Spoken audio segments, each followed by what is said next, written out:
What's going on, everybody, and welcome back to the channel.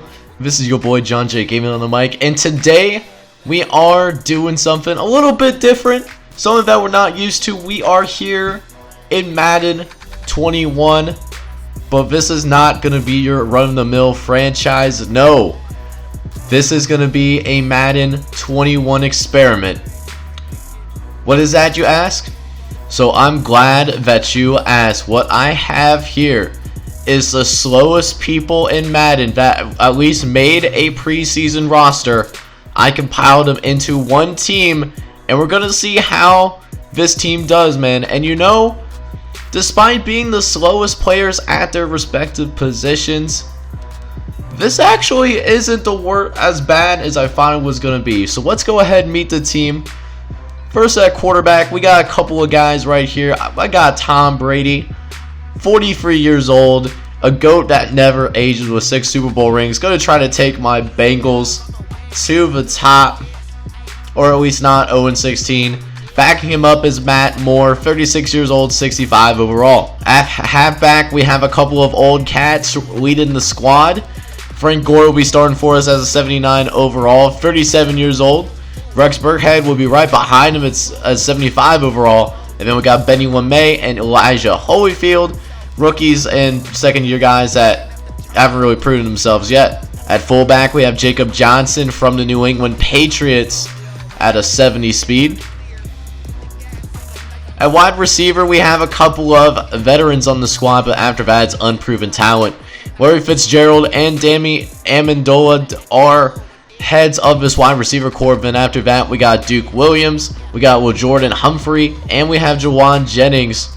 All guys that will have to step up right away if this team is going to be competitive. At tight end is where the real struggle bus begins. We have JJ Jensen and Trent Sieg, who are listed as tight ends, but I don't know if that's the case, because look at these overalls. They're 38 overall and 24 overall. So JJ Jensen's going to start as a guy that probably shouldn't be on an NFL roster, but for the sake of this dynasty, that's going to be the case. At left tackle, we have Justin McCray starting with Matt Caskey backing him up.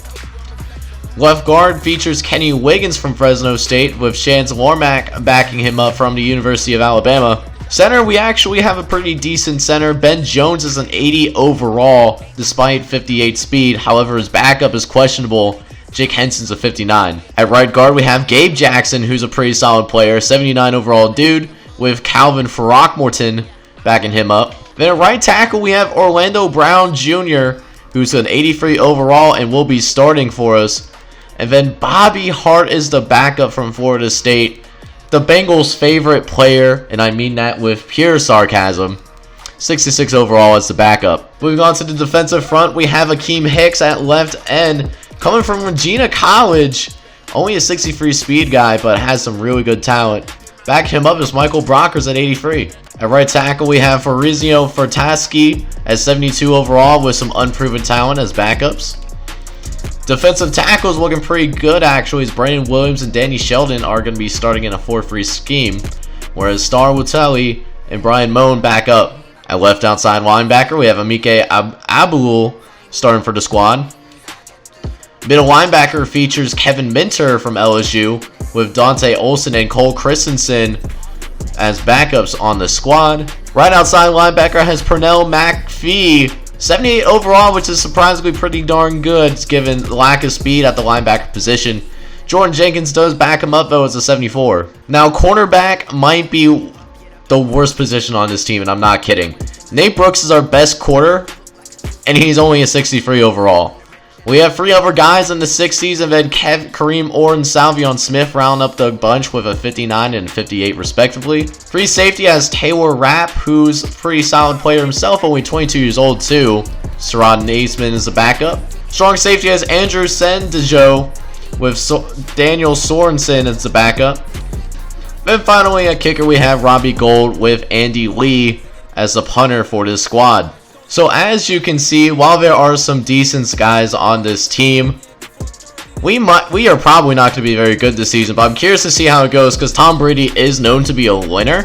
You know, we have some guys, you know, like Greg Jensen, Owen Brown, and Tom Brady will have a couple people to throw to, and Fitzgerald and Danny Amendola. So this will be real interesting to see how that goes. And then on the defensive front, we actually have a pretty good defensive front with, all 80 overalls. So this could be a very dangerous defensive line. Corner is going to be really questionable. It's going to be tough to watch, but at least we have some decent safeties behind him. Whereas the linebacker core is very meh at best. Another big strength for us is the kicking game. We have Robbie Gould, who's one of the better kickers in the NFL. And then Andy Lee's not too shabby himself, despite his advanced age. So what we do plan on doing is every 4 games or so, we will check back in to see how the squad is doing, check out stats on the team, as well as check out some of the notable results from this season. So it's going to be really interesting, man. If you're really interested in this video, make sure you smash that like button, as well as subscribe to the channel if you happen to be new, and enjoy the rest of the content that I have on my channel as well if you want to check that out. But with that being said, let's go ahead and sim the first 4 weeks and see how we do. Alright, so we made it through the quarter way of the season, so let's go ahead and check out the stats real quick. So Tom Brady, probably in the midst of his worst season ever as a pro. Less than 1,000 yards after 4 games. Only 5 touchdowns, 2 interceptions though, so he's been taking good care of the ball. Been sacked 9 times though, and then has a completion percentage of just 57%. And then on the running game, it's only worse. Frank Gore is our leading rusher. He has 96 yards on the ground. That is all this man has, 96 yards. That is our leading rusher after 4 games. Actually, matter of fact, the only other person that has scored a touchdown on the ground is Benny LeMay, who I'm pretty sure is our 3rd string running back.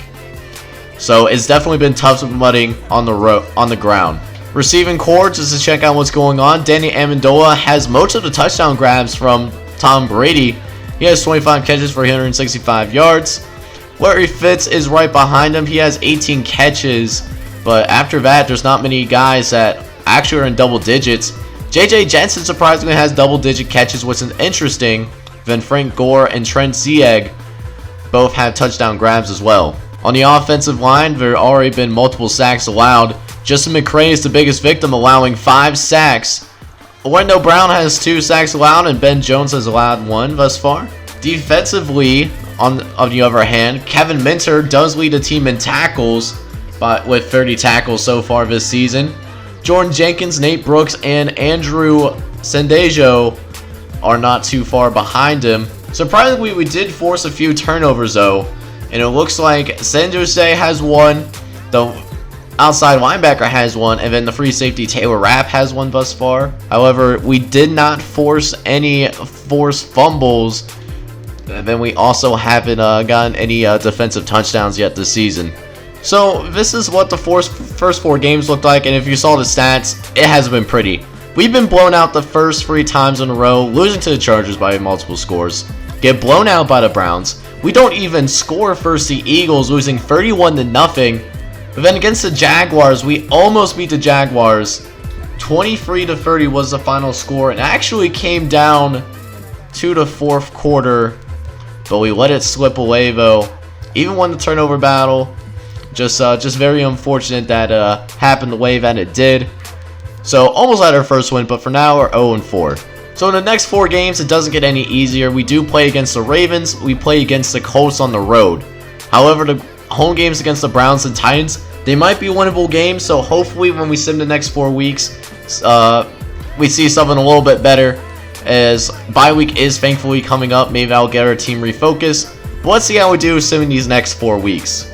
So we made it past the bye week, and you won't believe this, but we actually won a football game. So check this out. So at first it was our usual stuff. We got blown out badly by the Ravens, losing 42-6.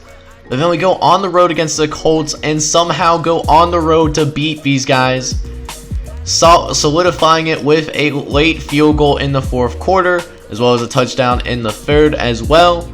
So we don't go 0-16 at the very least. We still get a blowout loss against the Browns though, once again, the 2nd time playing these guys. And then the Titans, we lose by 10 in a relatively close game. Just had a little bit of a slow start in the 1st quarter that ultimately was the difference. So now checking out the stats for our guys at the halfway point of the season. Tom Brady has really ramped up the interceptions. He almost has as many touchdowns as he does interceptions. So these are the stats like over like the past years, and it's definitely his worst year to date. Look at all these stats. You know, when he's in his time as on the Patriots, as he's still in the middle of his still in the middle of his like beginning tenure of the Bucks. But just look at all of these stats, and he's already thrown his many interceptions, so definitely on pace for his worst season yet. Now, thankfully, the rushing game did get a little bit better, as Frank Gore now has 350 yards on the ground, as well as multiple touchdowns. Rex Burkhead also has multiple TDs, and so does Tom Brady. Benny Ramey still remaining at 1 touchdown. Danny Amendola still leads the team in reception yards, on pace for a 1,000-yard season, and has 4 touchdowns as well. Larry Fitzgerald and J.J. Jensen are both still looking for the end zone as well, as Duke Williams has a touchdown score. Frank Gore now has multiple touchdowns as well, receiving through the air. Moving over to our defense, however, Kevin Minter pulling away most tackles on the team by a long shot, 66 tackles so far. You love to see that kind of play from your linebacker. We also have Akeem Hicks leading the team in sacks with 4.5 sacks. Pernell McPhee not too far behind with 4 himself. We also got a couple more turnovers as well, but nobody with multiple interceptions just yet, but that could change. And once again, we don't have anybody forcing any fumbles, nor are we getting any defensive touchdowns still, so still looking for our first fumble of the season. So with that being said, it's time to sim these next 4 weeks. We have the Steelers and the Washington football team on the road, have the Giants at home, and then go on the road to play against the Miami Dolphins. Let's see what we can do. See if we can win at least one more game before we get into the 4th quarter of this season. Alright guys, so we actually somehow won another game.